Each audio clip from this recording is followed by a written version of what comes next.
കർത്താവേ, നിന്റെ ഉന്നതമായ നാമത്തിന് സ്വസ്ഥം ചെയ്യും. കർത്താവേ, നിന്റെ വിശുദ്ധ പൗരോഹിത്യത്തെ മഹത്വപ്പെടുത്തണമേ. കർത്താവേ, സഭയിലുള്ള സാന്നിധ്യം പ്രകടമാക്കണം.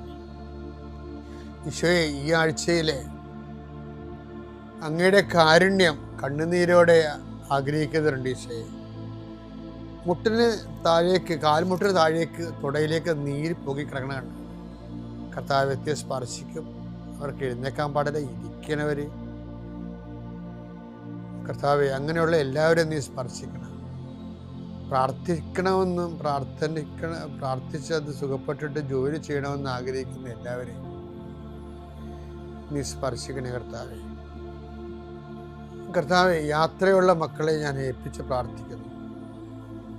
കർത്താവെ, വിദേശത്തേക്ക് യാത്ര ചെയ്യുന്നവരും സ്വദേശത്തേക്ക് യാത്ര ചെയ്യുന്നവരും ജോലി സംബന്ധമായി യാത്ര ചെയ്യുന്നവർ യാത്ര മുടങ്ങിപ്പോരുണ്ട്. ഈശോയെ,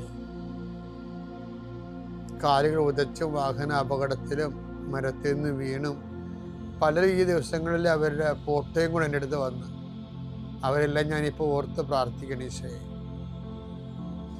ഈശോ, നിന്റെ തിരുമുറുപാർന്ന വലതുകരം, ആണിപ്പടുതാർന്ന അത്ഭുതകരം കിടപ്പ് രോഗികളുടെ മേൽ നീ നീട്ടണമെന്ന് പ്രാർത്ഥിക്കുന്നു. അടിപ്പിണർ പോലെ വൈദാഘാതം പോലെ ദൈവിക ശക്തി അവരിലേക്ക് ആവഹിക്കണമേ എന്ന് പ്രാർത്ഥിക്കുന്നു.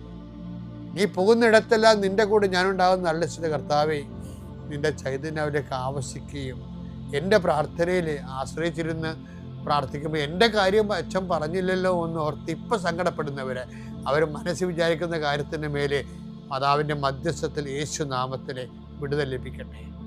പിതാവും പുത്രനും പരിശുദ്ധാത്മാവും നീക്കുവാമേ.